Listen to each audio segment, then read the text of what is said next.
But look at the joyful blessings. That's a little bit about our habits in relationship to the practice. And I can't see it, so I'm going to see if I can't find my way back to that. Let's see if we can try that again.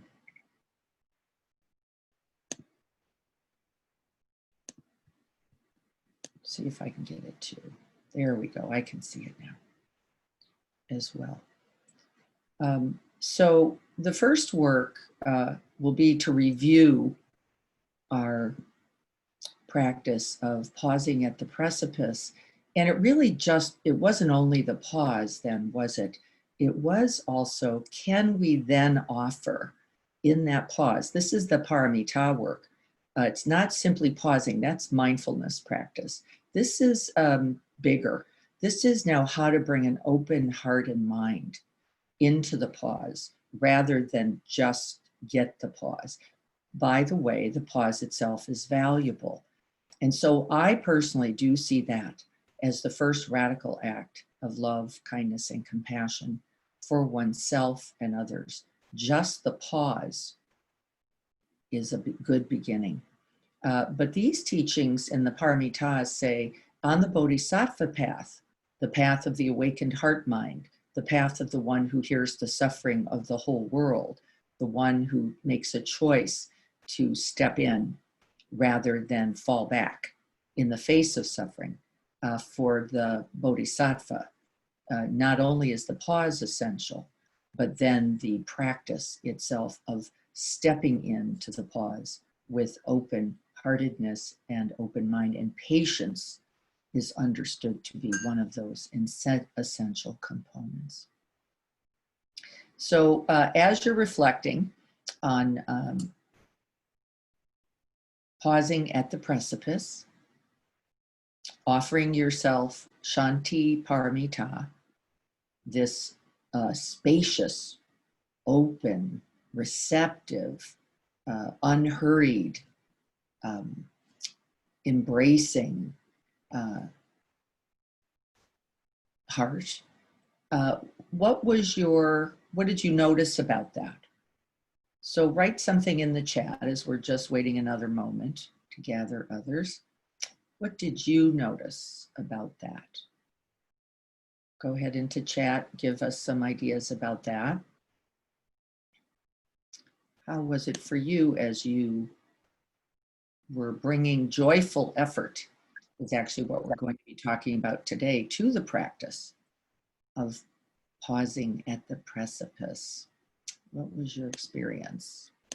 Here, I'm going to go to chat, see if we have a sense of release. Yeah, not having to do anything necessarily. And remember, it's best not to act until we can act completely from a place of wholeheartedness and wakefulness. Until then, and it requires release. I've been pausing with an issue and it's difficult. Yes, self-control, exactly, and discipline, and kindness, and recognizing that is a joyful opportunity, which is what we're going to talk about today, Renee. I didn't remember to go to the body, and yes, it would have helped.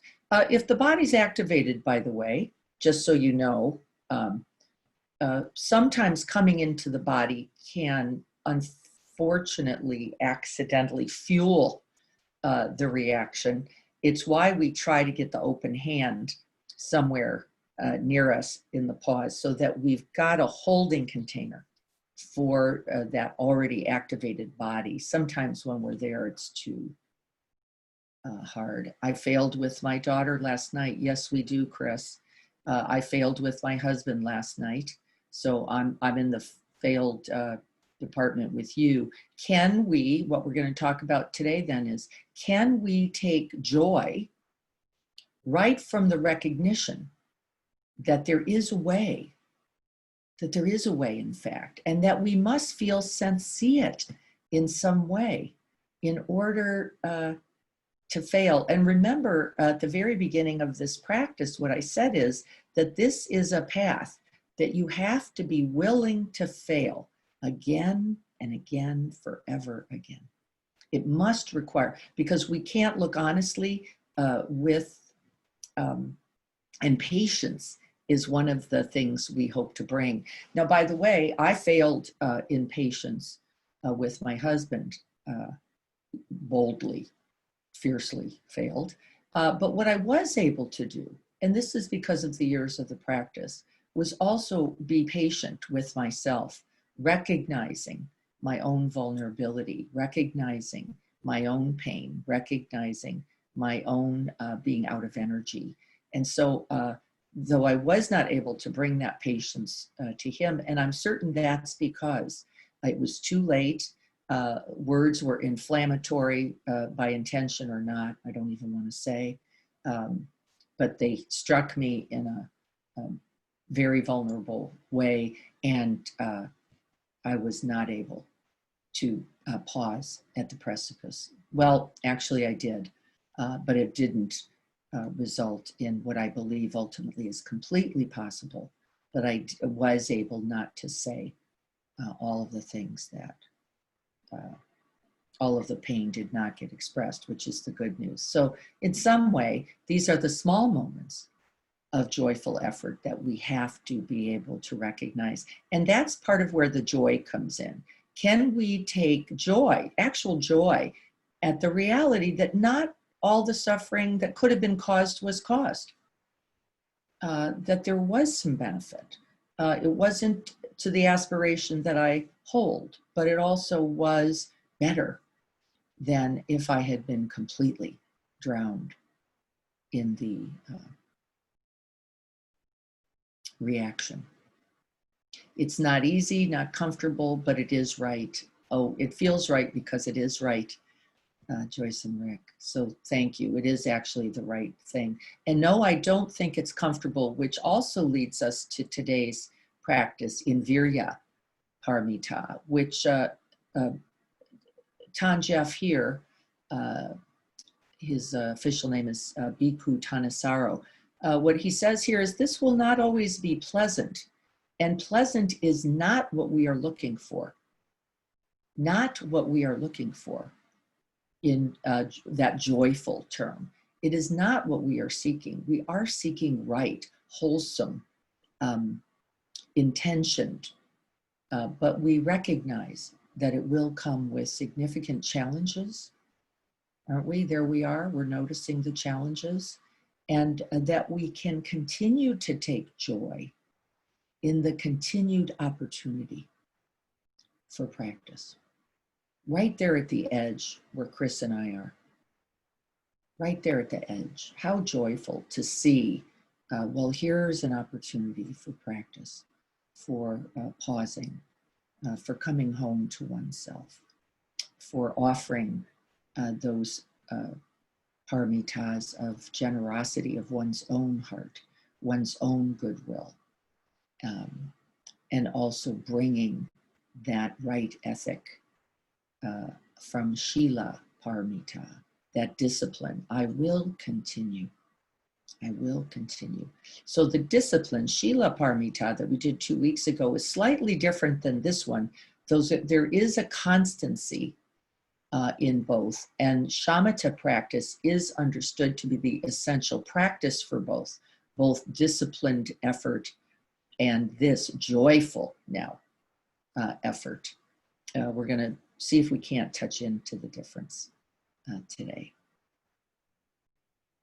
Yes, not just in me, but the other in well. This is the reality of our practice, isn't it, Annika? That we are practicing in all directions at all times. That's not always easy to hold, as I noticed yesterday, when I was able ultimately to feel some patience for myself and not so much yet for the perceived other. But that's the practice edge. Where are we at that edge? How do we hold it with patience, Shanti? The mind wants to hold on to the irritation, boy, doesn't it? It's like glue, super glue. and the story so strongly. I found some freedom and kindness in seeing the patterns. That's right. This is a part of, Taryn, what they're saying is joyful. The very seeing of the pattern, it actually has to come before disrupting or dissolving the pattern. And it says, can we be joyful and continue even when we see our failures, our vulnerabilities, our not patience? And remember, as I said before, these are actually understood to be linear at first, these teachings. And so can we take joy, and the formal words in the suttas are, can we be glad and take delight? And I'll be using those today. Can we be glad and take delight in our practice, right there at the practice edge, not just when things are going our way? We're getting what we had wanted. It's so difficult. It is true to stop the storyline. Boy, did I have one raging last night. And by the way, I could feel the suffering in it. Every time I looped that story, it was like somebody took a knife and stabbed me in the heart. And I'm not exaggerating.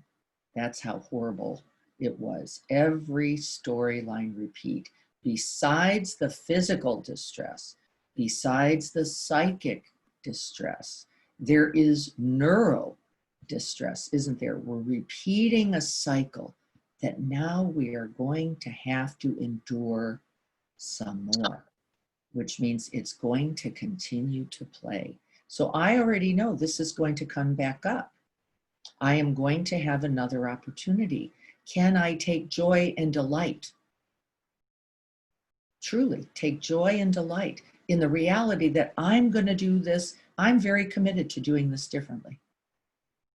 And in fact, part of my morning practice is going to be off the cushion in that post-meditation practice that Chogyam talks about, all the practice. And he says what in the teachings? The paramitas are off the cushion practice. The practice on the cushion is to stabilize, to center, to unobscure, to unbind and unfetter the awakened heart mind. But the real practice of the paramitas is actually always in post-meditation, which means those other 23 hours of the day. Can we reinvest, reinvigorate, re-invite with joy? And so we're going to do that now. I want you to take your failure then for the week.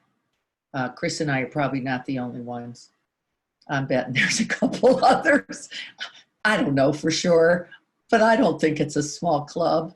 I think we're all in it together. I'd like you to take your moment where you were attempting to pause at the precipice, and even better sometimes, when the whole thing went out the window, you didn't remember to pause for anything. You forgot the practice completely. You didn't even remember your name, let alone the word pause or the word precipice or the idea of stop. It's all gone, right? In these moments, can we take joy and delight in the possibility this week for being able to come up against that very same edge? And we're going to be there, right? The neuroscience says it's so. We're going to be right there at that same edge where we can come up against that edge, and instead of just default into that same old habit, that we pause at the precipice and take delight and be glad at the very opportunity we now have to act skillfully, to act morally, to act with generosity of heart, both towards oneself and another, to act with terrific patience, and now even joy that we have this opportunity in being alive, don't we? To both express, experience, and share the blessings of the awakened heart mind. And so let's prepare to sit. We're not going to read the writing. I just put it up there as a possibility for us to read a little bit about it. So putting everything down now, I can take off these. So we're reflecting for a moment on where we fell out of mindfulness, where mindfulness ran out.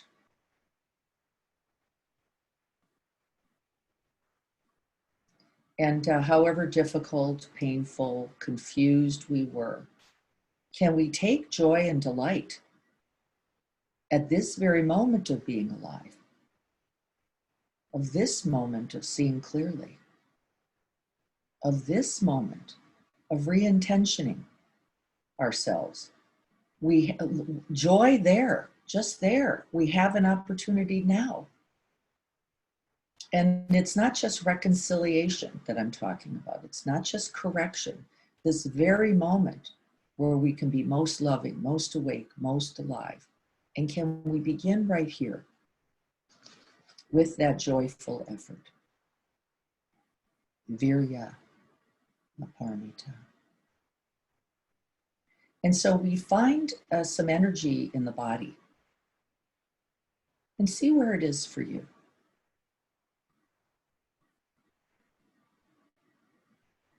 Is it just in the sitting upright? Is there energy in the spine?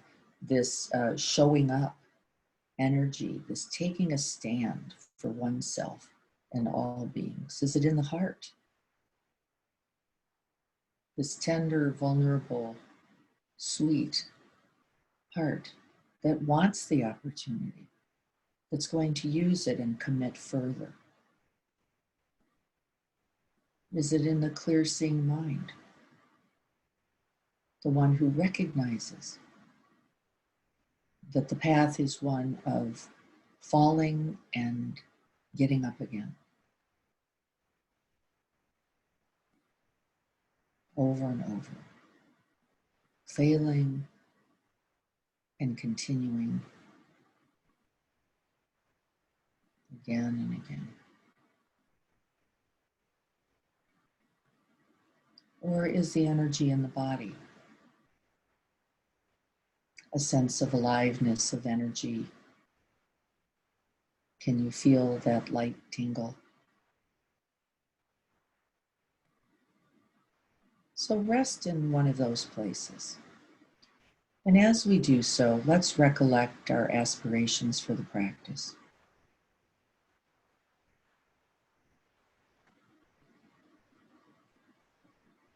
That we cause least harm. That we may be glad and take delight right here. That just in this moment alone, we are here, sitting in stillness, inviting in wakefulness, mindfulness. Can we take delight?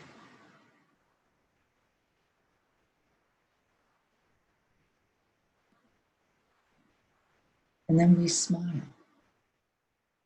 I am alive and have this moment, this opportunity to awaken, to do so for myself and all beings. Yippee.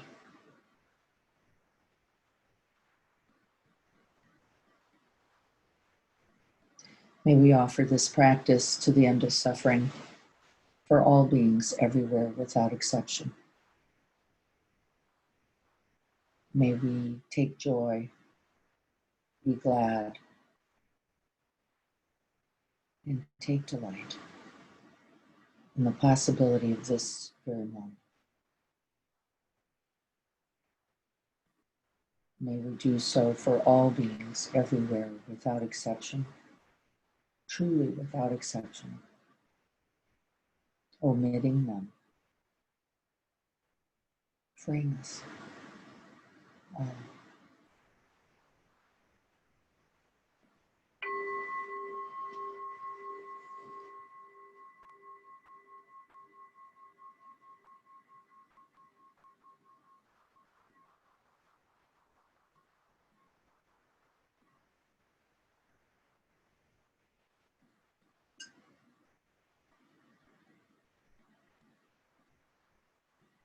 And we begin by finding the energy to commit oneself again and again with joyful effort the privilege of this moment of practice, accorded to few. First, you get to be human. Then you get to find the teachings, the teacher, the practice. And you have now constructed the possibility for actually engaging in the practice. These are perfect conditions. Can we smile in recognition and be glad? Privileged beyond comprehension right now.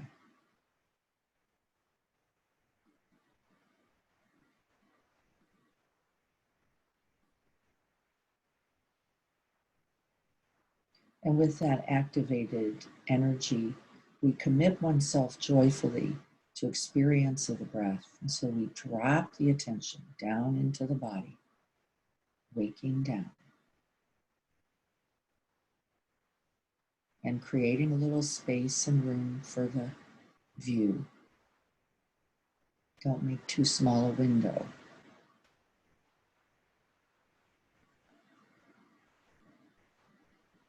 We attend and attune to the breath.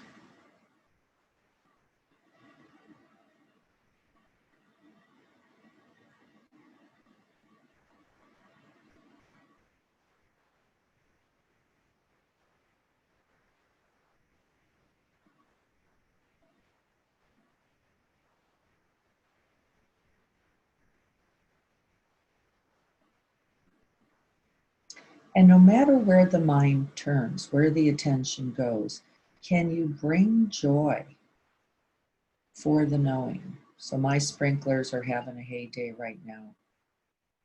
Can I be joyful? First at the recognition, then at the reality of hearing.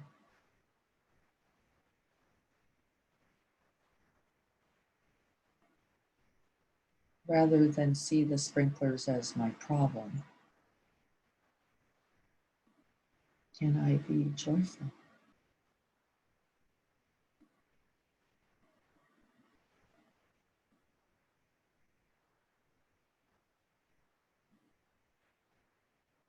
And then we come back to the breath. Don't hang out there in sounds or seeing if you can't stay engaged really right here first in the body. And then more and more so in the breath.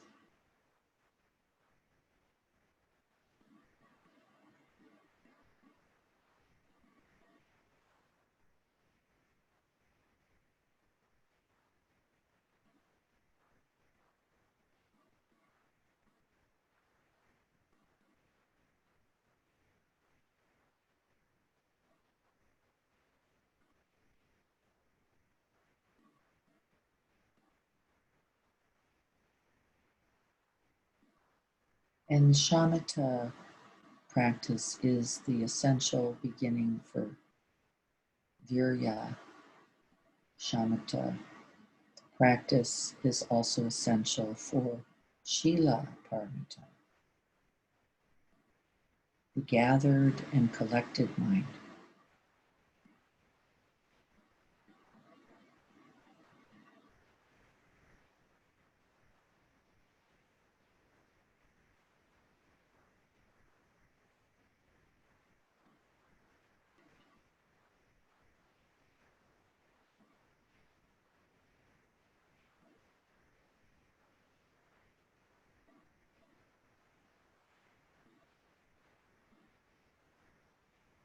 We can also recollect goodwill, moments of goodwill, both offered to you and extended by you, as a way of stoking the fires, igniting the heart of Virya Paramita.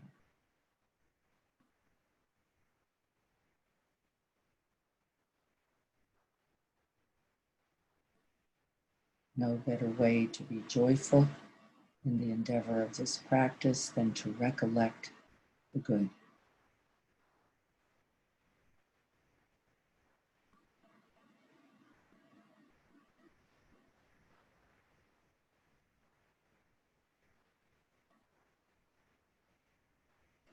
the good of the very intention to practice this morning.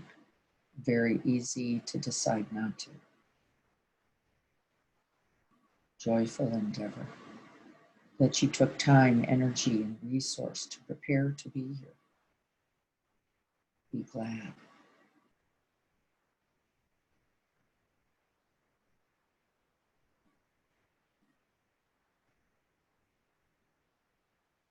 And see if you can actually feel that energy, that taking delight.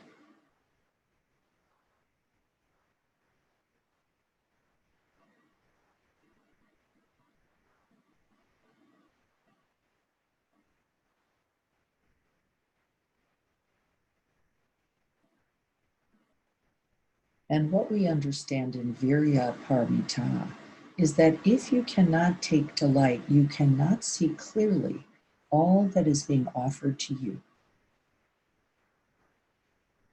You have limited, eclipsed view, distorted and diluted. Means you don't understand all that is being brought to this moment so that you can joyfully practice.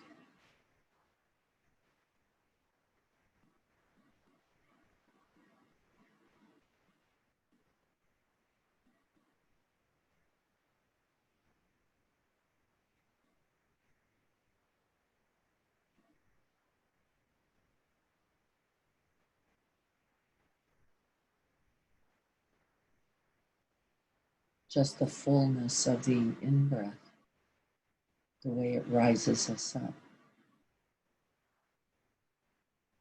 and the gentle release on the out-breath. Can we take joy and delight in the very experience of the breath?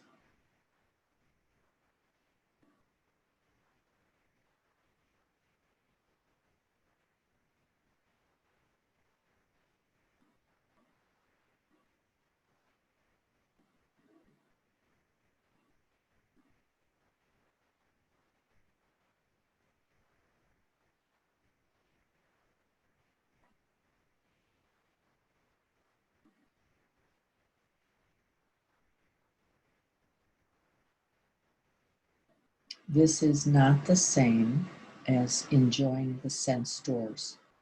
This is not listening to beautiful sounds. This is not seeing beauty.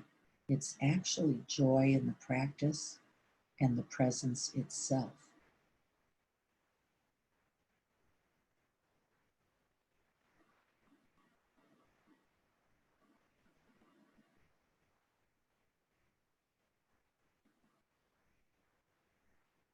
Without which there could be no sound, no seeing, no feeling.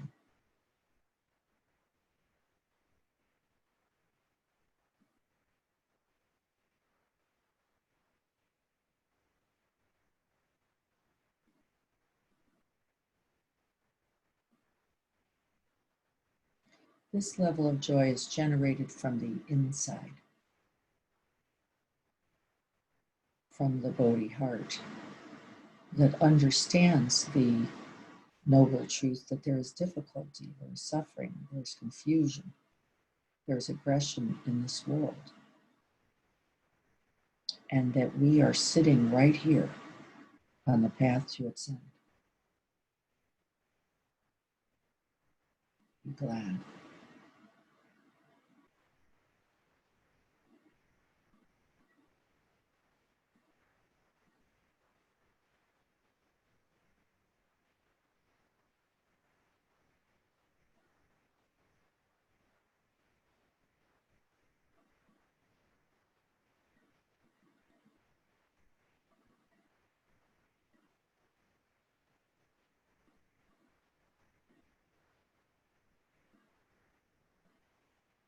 Each moment, each breath.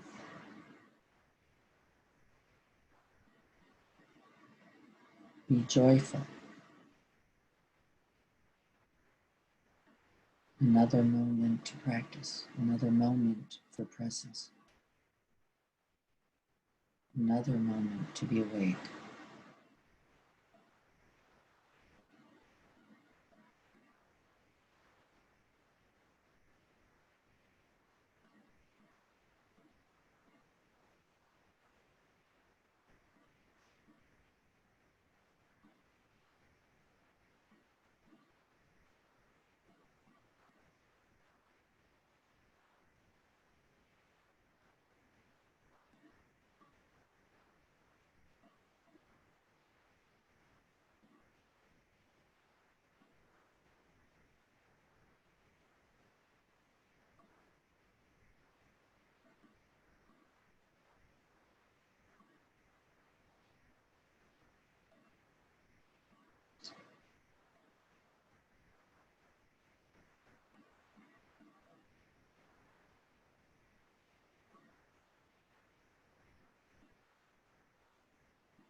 Be joyful that the stabilizing, the centering, the calming capacity of the mind.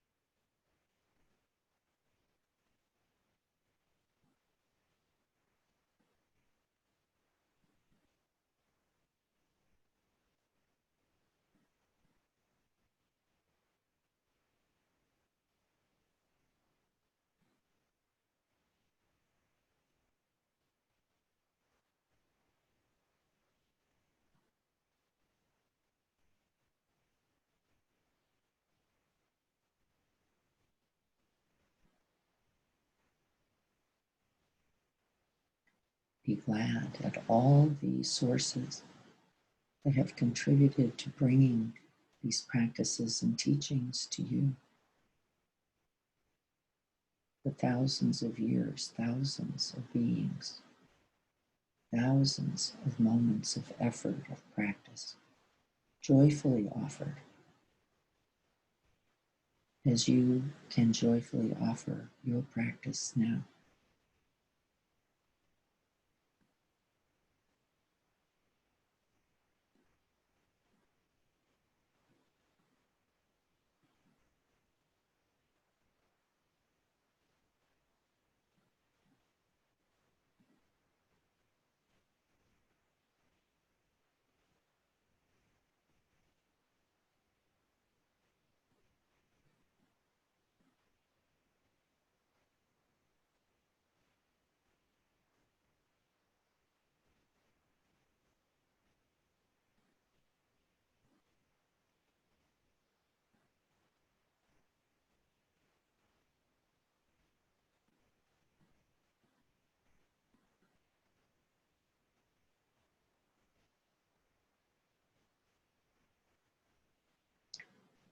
Can we take delight at the reality that each moment in which we are practicing, we are contributing to less aggression, less reactivity, less harm. And we are contributing to the good. Take delight.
taking delight in our own capacity for awakening.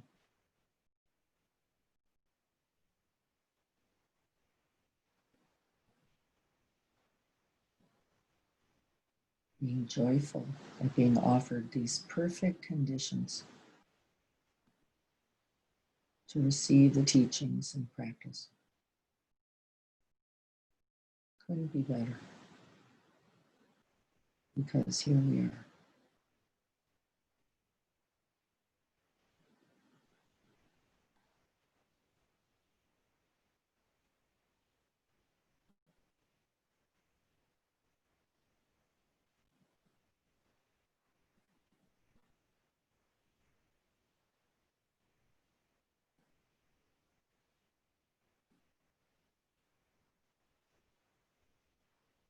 And being heartfully joy-filled at the Sangha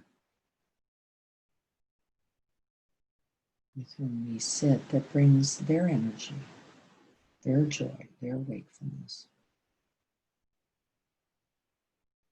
to inspire ours as you inspire theirs. And we smile.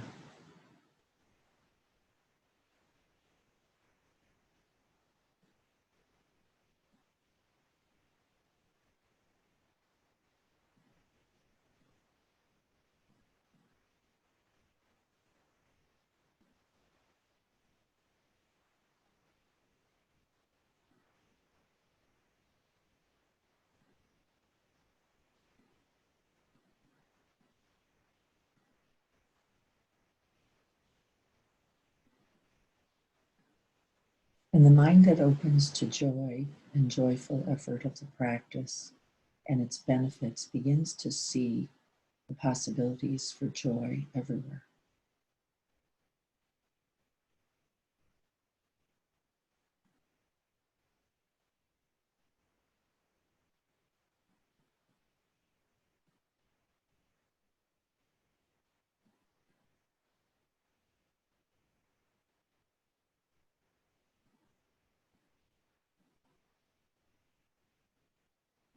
And joy stimulates an energy that continues the practice, continues the benefits beyond oneself.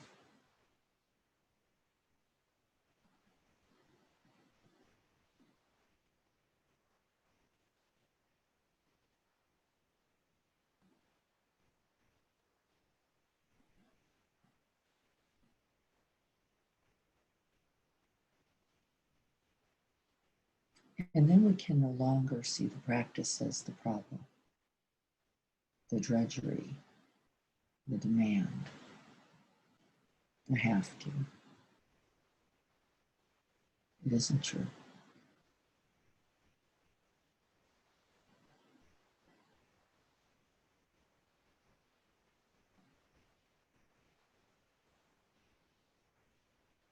Then we can only take delight and be glad at the privilege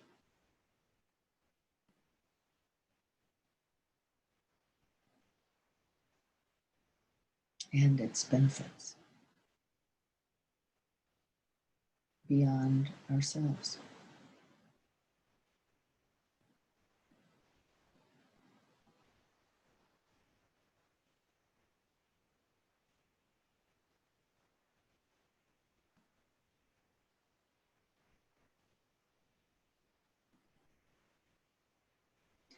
This joyful effort is very well understood, and I've heard it a lot in times of great difficulty, where people say, I am so fortunate, I am so blessed, I am so joyful to have the practice here and available to me in this time.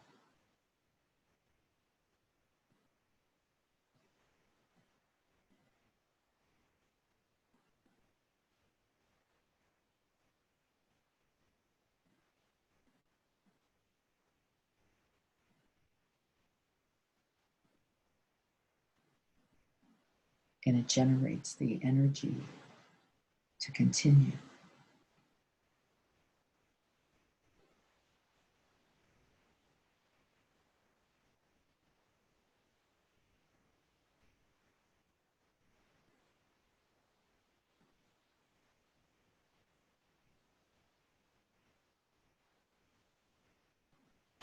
Feel how it feels in the body.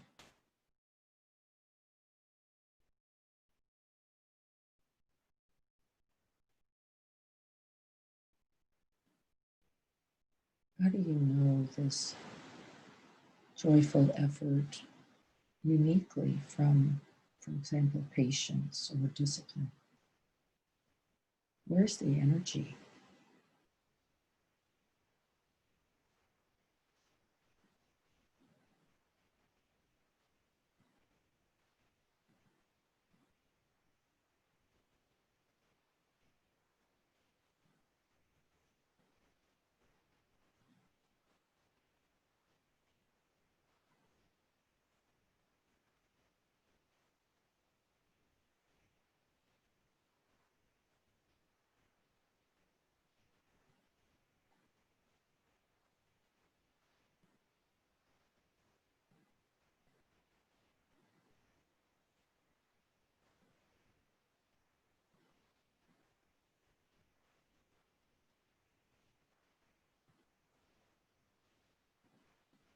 We're activating the polyvagal nerves so that we are both calm and energized. And they can happen at the same time.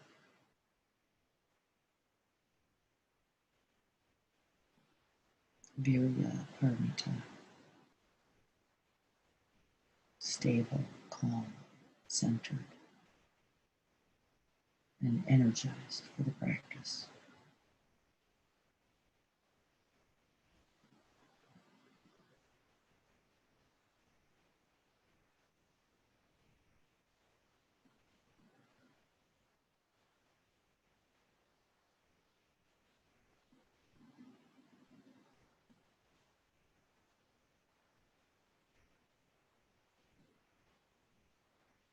And breathing in delight. And breathing it out.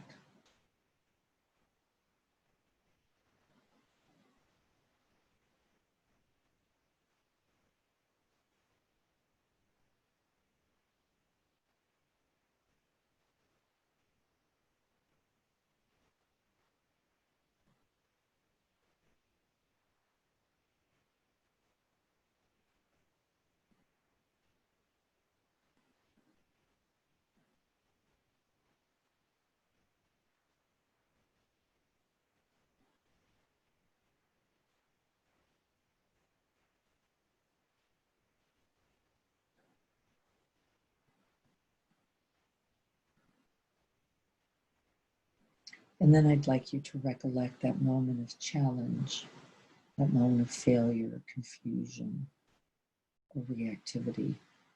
And I'd like you to bring it back to the present moment here. And I'd like you to see this as a possibility for delight, for joyous effort.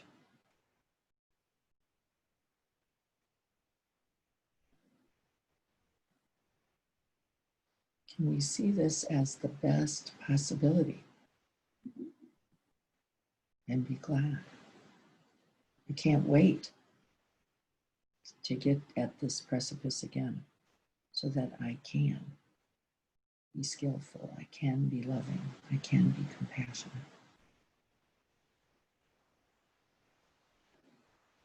And we re-inspire our intentions with this very VIRYA PARAMITA, a joyful endeavor.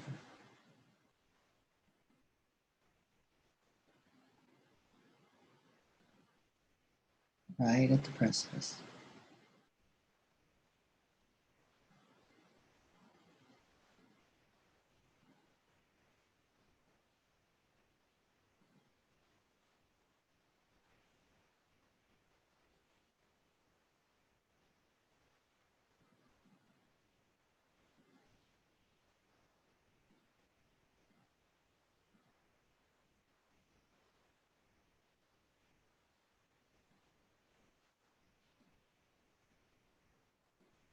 And then we let that joy, that delight, that gladness move throughout the whole body. Let it energize, electrify, enlighten, enliven, embody this joyful effort. Feel it. Soak it in.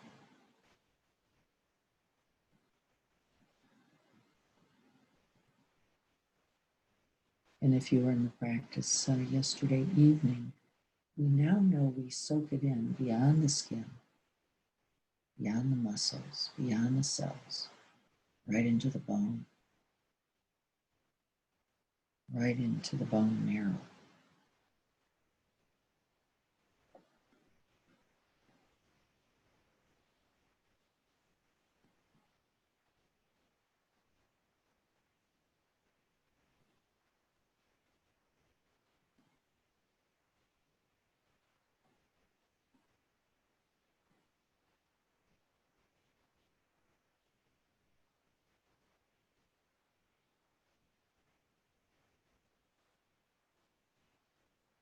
And let's remember the 3 phrases for this week. Be joyful. With practice, its possibilities, and its benefits. Take delight at this moment of being alive. And be glad.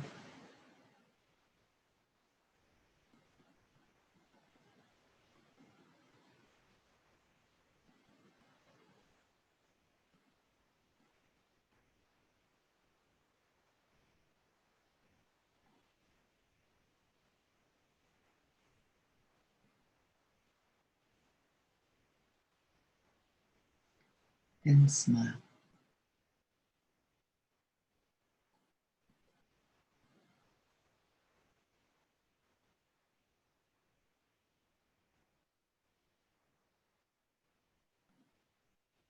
Smiling at the reality that this practice will be of benefit.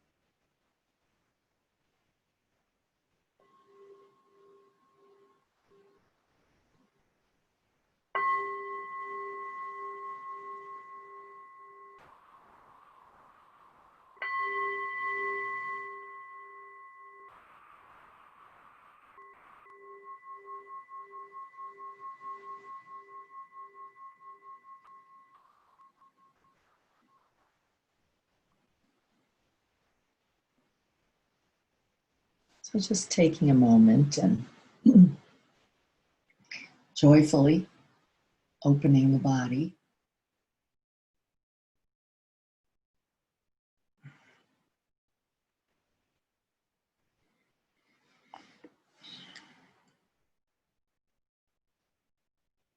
VIRYA PARAMITA.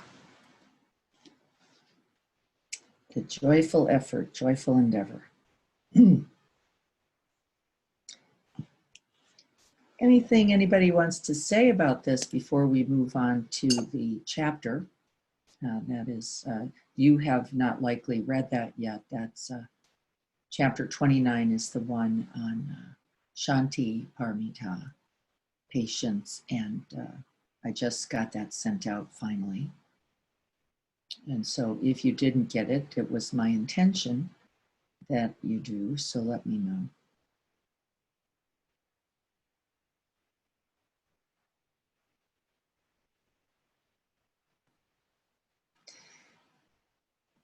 I think Lisa may be gone. I'm not sure that she's still here. I have a feeling she left, but she wrote, "Have a beautiful day. Hi ho, hi ho," which was a little thicker way of joyful effort in the day. Hi ho, hi ho. I really like that.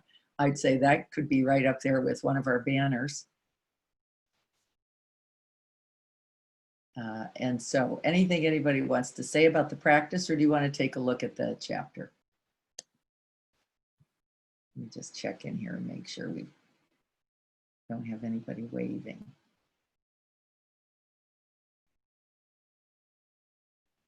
My hope is that you can feel these distinctions. Sometimes they're really dramatically subtle, aren't they? So, you know, we're not looking for big changes in physical sensation. Subtle experience is more likely. But I want you to begin to get a sense of them, because we can, A, cultivate them, we can recognize them, we can then invite them and offer them, particularly in these moments of difficulty, where we're stuck, where we're at the edge or on the precipice, and we just, the momentum just pulls us right out of the water of our mindfulness into those habits of reactivity that, again, I was talking about and we all know something about. So let's go. Let me make sure I don't have anybody with anything. Oh, there is a little something here. I was surprised by how moving it was to consider the thousands of years, isn't it true, the lineage that is holding you right now. It is here, and we get to be joyful in that knowing, in that reality. You are here not alone, and you're also here not just with the 16 or 20 or whatever number of people are able to practice with us in a moment. You are really sitting in the lap of really infinite others throughout all time who have committed themselves, joyfully committed themselves. Not, I'm gonna practice today for all those other people who'll be here at some point. And I hope that you can do the same. I hope that as you're sitting every day, a part of what fuels your joy and intention is the fact that you are sitting here. You are one of those who is going to be contributing to the well-being of our world, however it is we get to that. And that I know for sure that this is a part of the way. I know it for sure. Now the neuroscience just happens to be backing us up. That's a little bit handy, but it shouldn't be necessary. There should be your own experience, your own enlivening, your own greater ease, your own recognition of when you're not there. That should also be feeding and fueling. But yes, the fact that the tradition is right here holding us is absolutely exquisite, and actually does hold me up, by the way, in infinite ways, truly. So let's take a look at the chapter. We have just a few more things to review here. This is still in Shanti Paramita. We ended here. And the only thing I think I wanted you to see was the final quote here that I think we touched on, but I wanted to come back to it. It's in blue there. It says, you could be a very basic human being and not join in with the bandits of the occasion, the bandits of life. Somehow you could just sink, you could just be, you could remain as a seated Buddha. And I thought that was so apt, really, in our time now with looting, with violence. It would be easy, wouldn't it be? And we all have, to some extent, in certain moments, joined the bandits in aggressive statements, in grabbing a view and hanging on in spite of harm that is caused. And so it's just a reminder that we have to be patient with ourselves as well. We began our talk today, that this patience is not just something we are extending to another. And as I was reflecting on my own loss of patience, my own reactivity yesterday, I recognized that I had been very impatient with myself and getting some things done in that day. And then, of course, the reality is what? It is going to extend, and it did, to where it finally had to get to a place where I could see like real harm being caused, not only internally, but there it was. I had to get the external expression to really see it clearly, and there it was. And I am joyful, truly, at the possibility for both correcting that and also continuing to practice at that edge, particularly when I'm activated. And here we are. They just Chogyam just says exertion. It's not my favorite word. Exertion implies an extension of energy. I think that's good, but what it also brings is hard work. I think it's true, but I'm really trying to touch into another quality. We already know how to be fatigued. We already know how to be dogged. We already know how to wear ourselves out. We're very good at it, actually. We do it mostly every day. This joyful effort, this joyful endeavor is really very different.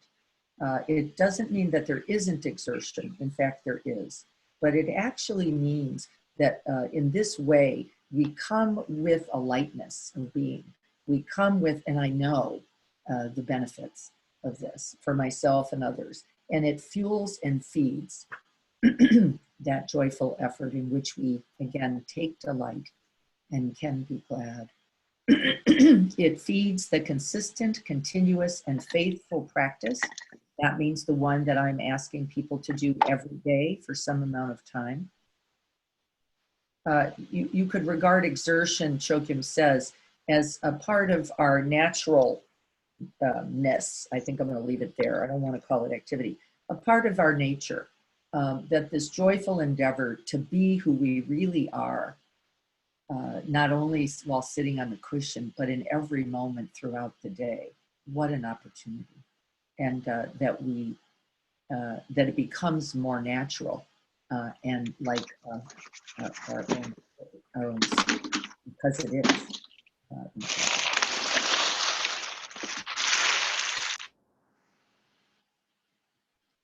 Just getting rid of somebody's voice. Sorry there.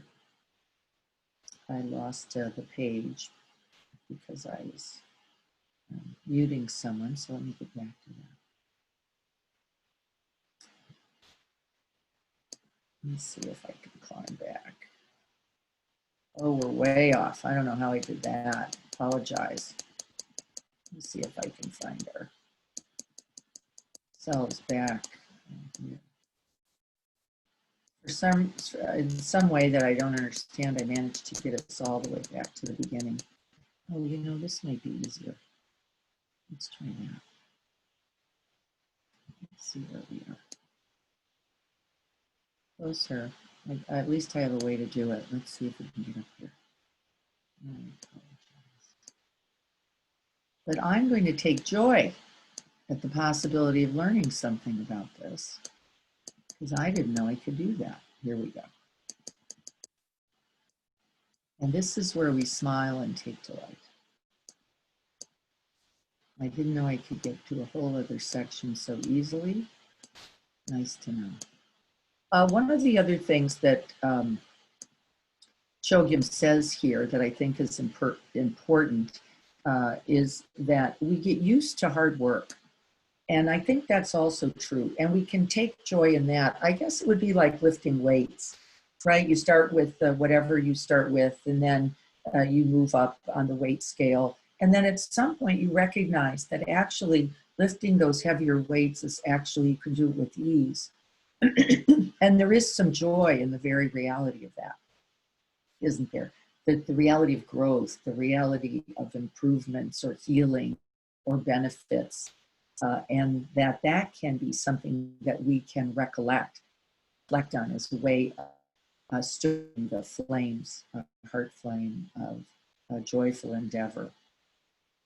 The analogy of exertion is a diamond, indestructible. The indestructibility, this hardcoreness, allows us to proceed on the path. And I loved the image of diamond, that each moment in which we commit ourselves to the practice, each moment, even in which we fail, as I was saying earlier, is actually a moment of joy, because we are strengthening our imperturbability, our indestructibility, our unshatterable, unbroken Remember the words we came up with recently under discipline. And then we take an attitude on the path. And we can't wait to get to the seat. And I have to say, I have that feeling. Every time I practice, I feel joy and opportunity once again. Invite calm, to invite clear seeing, to invite my open-heartedness and my embodied essence. What an opportunity. How could we not do it? How could you commit something to that? And we know that the benefits are certain. And even if you didn't, you know it for the moment. Right? You don't just sit and gaze at your navel or hope for the best. That is not the practice. I liked those lines because I think we can sometimes mistake practice in this fettered,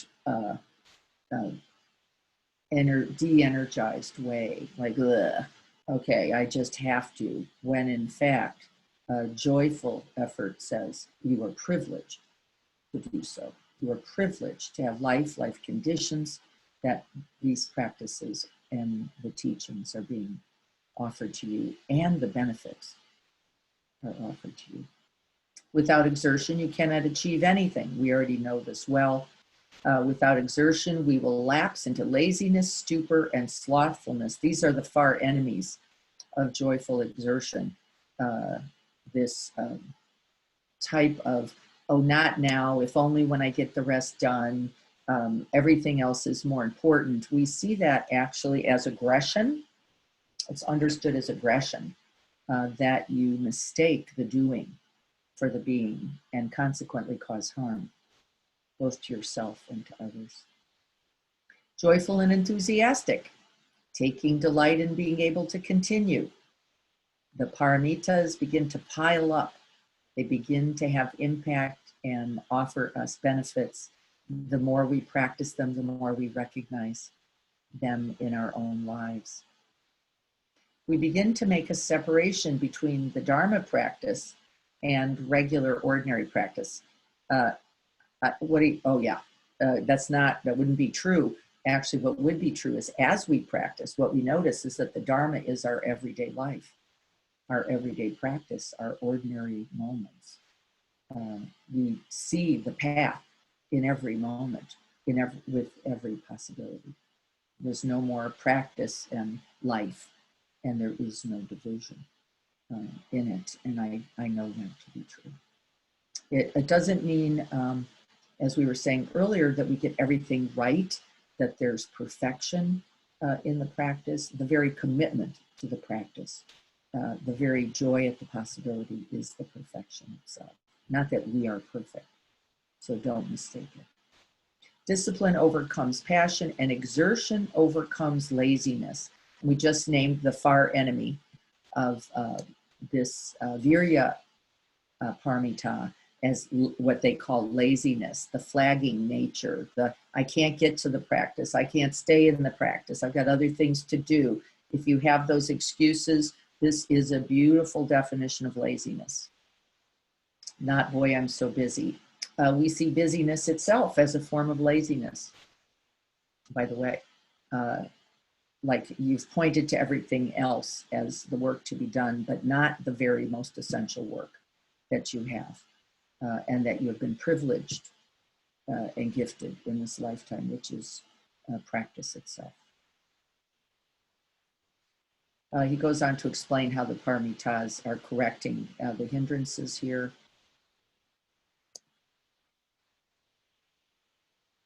And laziness is, again, the primarily named one for this. And it's, we already talked about the fact that it's post-meditation. All the work, most of the work is off the cushion in everyday life.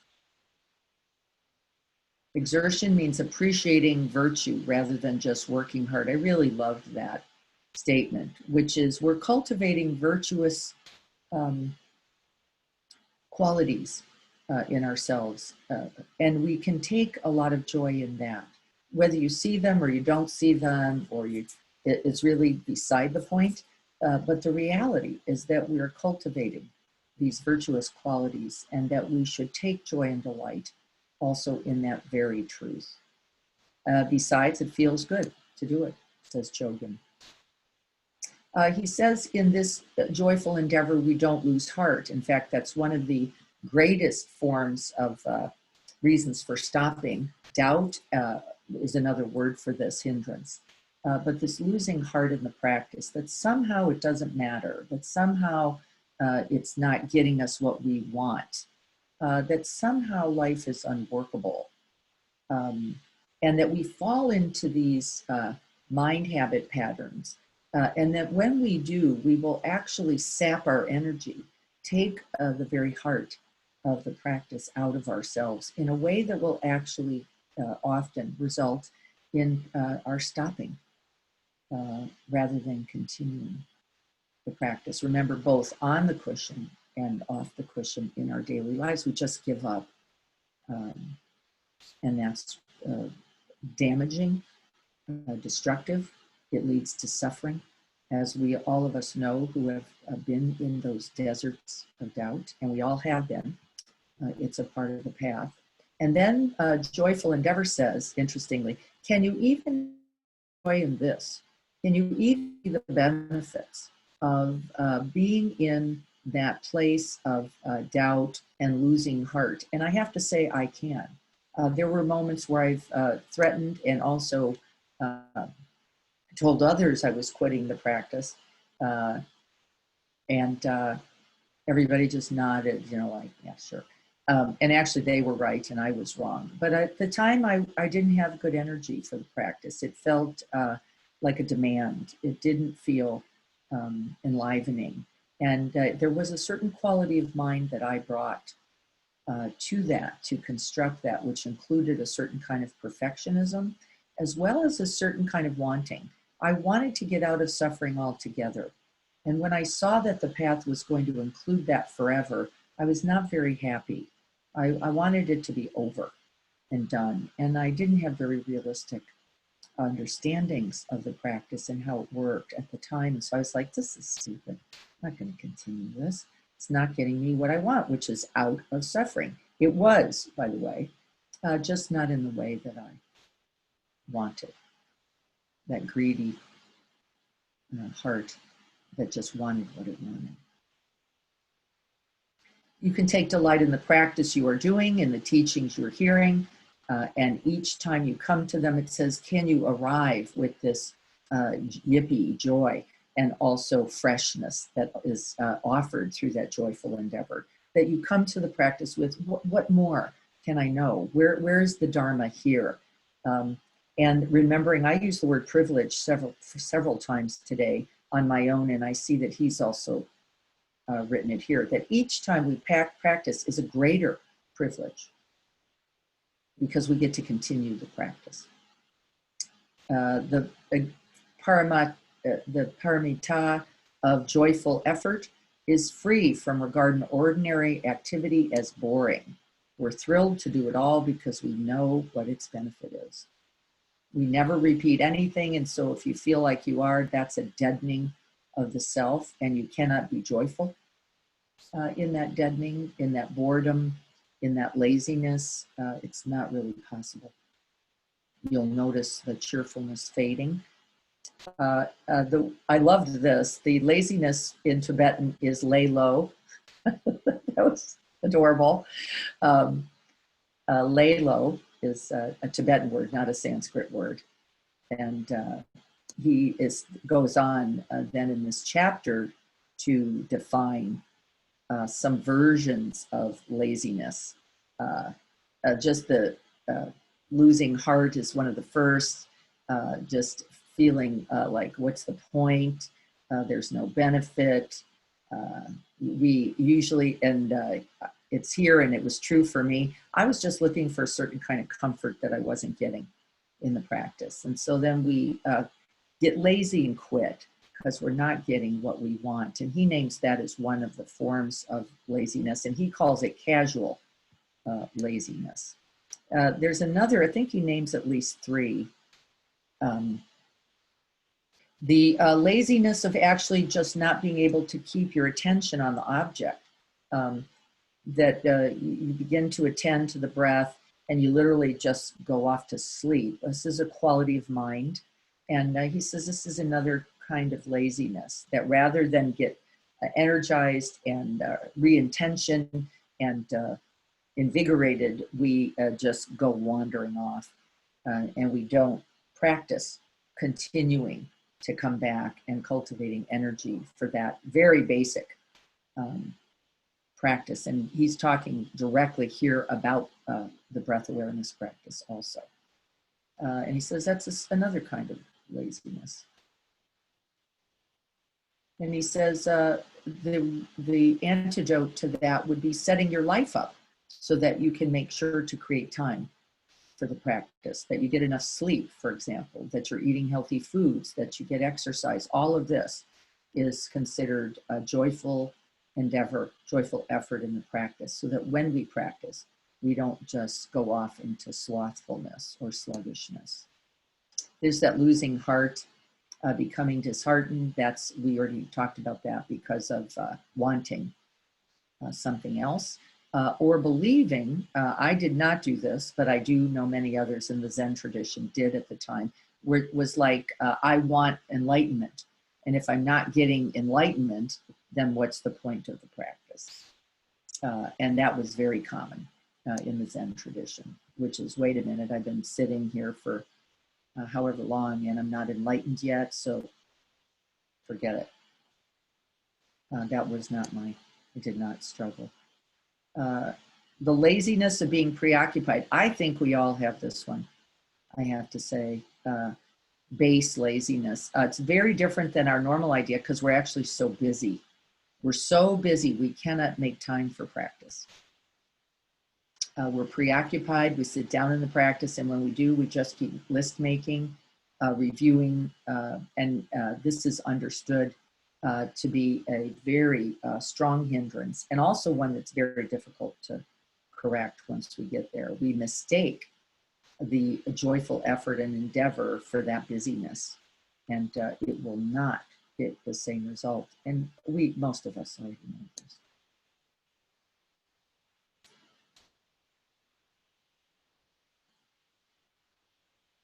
You prefer to take another nap. I thought this was funny also. Sometimes naps are important and right. I want to start there. And they can be joyfully taken. This is not what he means here.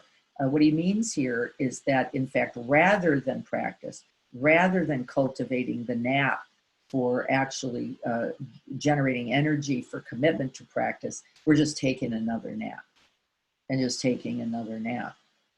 And so we don't want to fault the nap, because I do think they can be of great benefit to our practice, especially when we're in day-long retreats. I think they're essential. But this nap is, instead of doing life, we take a nap, we binge watch Netflix, right, which is a way of falling out rather than energizing for the practice. He says, in joyful endeavor, you'll have a sense of urgency and directness, feelings of immediacy, right nowness, like, could you feel it today? Like this wakefulness, being here, and no better place to be. I think I'm going to stop there. I think we might come back to these 3 qualities of exertion next week. I'm going to put a marker there. I don't think it's useful right now to get off into that. I think we'll start back, and it looks like this is on page 245 for those who have the book.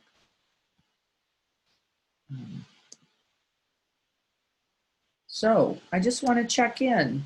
What's your sense of, write a little bit, what do you understand about this idea of joyful effort or joyful endeavor directed to the practice? But then what was also being said in the text, it also is useful.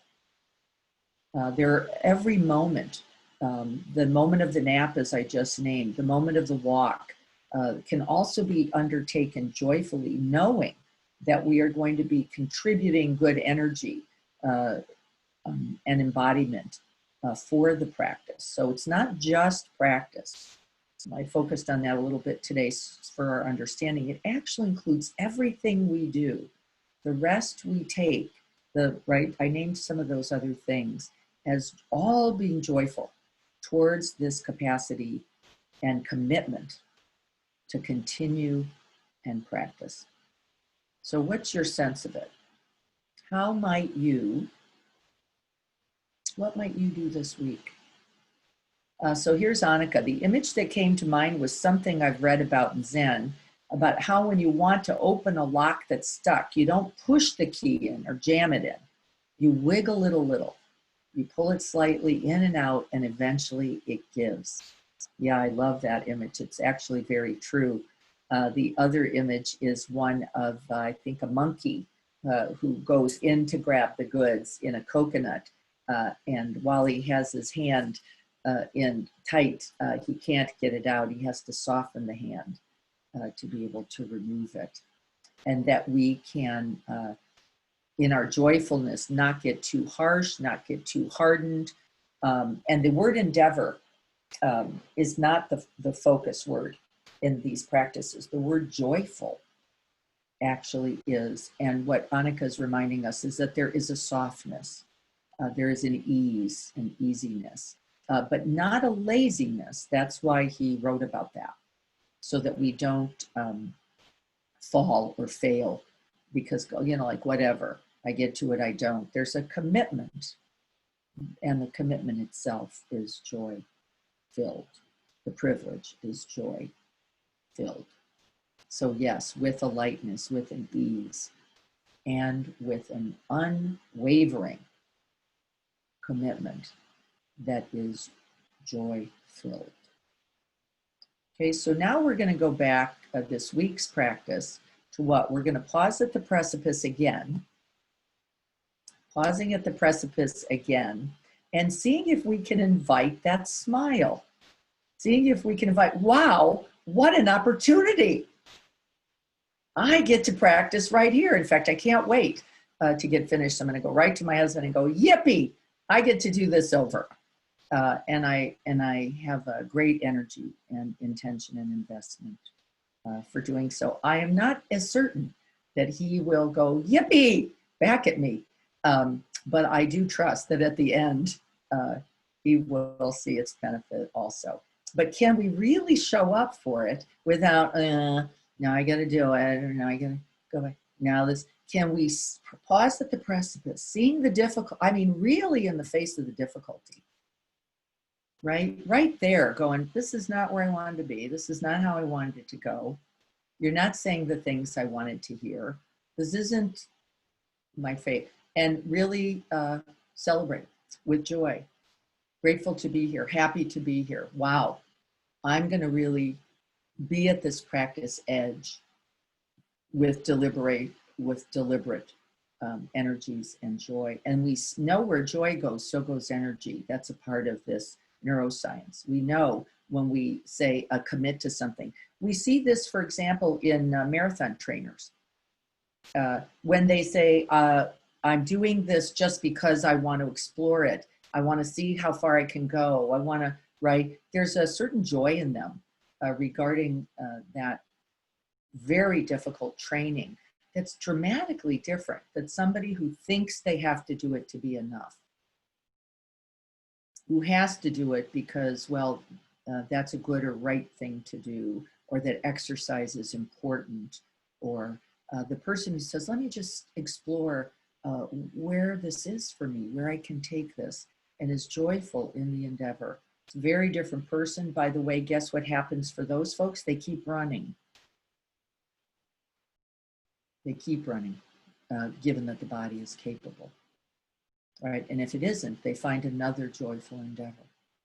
What happens for the people who bring this as a duty, an obligation, an identity, something I need to do, something that people who are fit to any of and all of that philosophizing actually struggle with the practice. And you will notice the same in your own practice here, won't you? You'll notice, if I can see the joy in this every day, make contact with it, the benefits that I get, the goodwill that's here, all that has been invited and offered to me so that I could even be with this calm, with this ease, with this embodied presence. See if you can't make contact with that and the joy and the benefits of that. And it says, recollect them, call them to mind.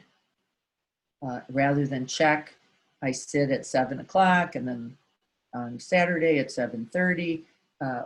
Wow, what an opportunity for me. And see how you bring that this week. Find your phrase. What is it? For me, it's wow, what an opportunity for practice. And I'm going to be practicing saying that out loud for myself as that reminder. Wow, what an opportunity to just be here with you. Let's see how we do. Find your phrase. I can't wait to hear what they are. I'm going to ask you first thing next Tuesday. So make sure that you recollect that.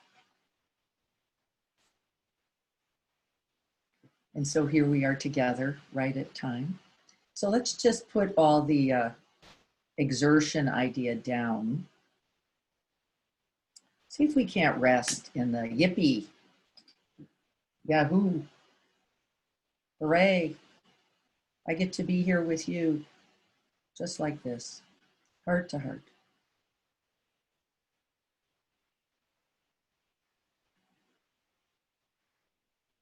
And then if you can make contact with it, only a smile could be its result. This opportunity to be here and alive with you, just like this.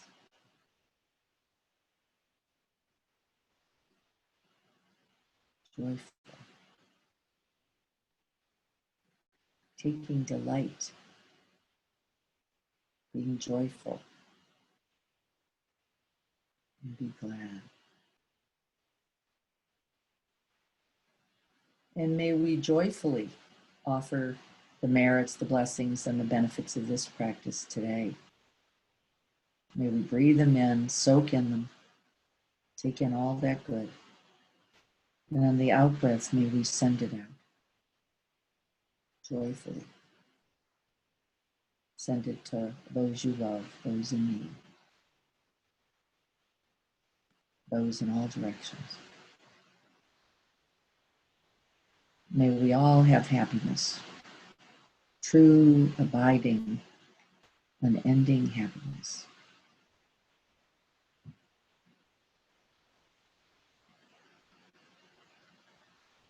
May we all be free from distress, from loneliness, from fear, from pain.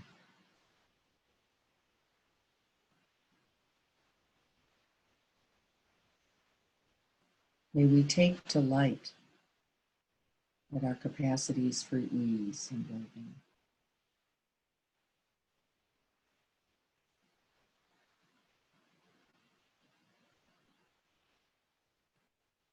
May we rest in the lap of all the Buddhas, including you.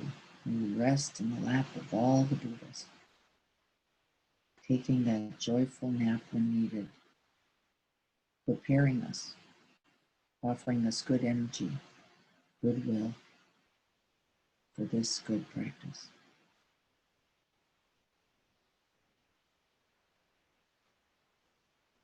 And may this practice today contribute. May we take delight that it is so.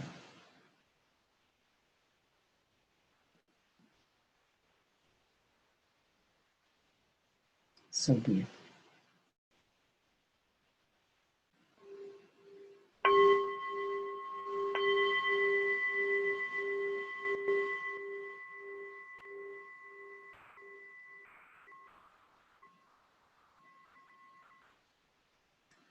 We are still pausing at the precipice. We are inviting that open spaciousness, which is patience itself, Shanti Paramita itself, that open spaciousness. And now we're inserting joy into that space. How lucky am I? How privileged are we Yippee. We get to be present, alive, awake, and together in this. I can't wait to hear how it is for you. Find your phrase. Mine is yippee yahooey. Wow, I get to be here with you like this. I can't wait to try it. My husband just walked in. I'm walking right out and giving him the big yippee yahooey. I'll let you know how it goes. Let me know how it goes for you too. Blessings to everyone. Thank you for your practice and your presence today. Look forward to seeing you soon.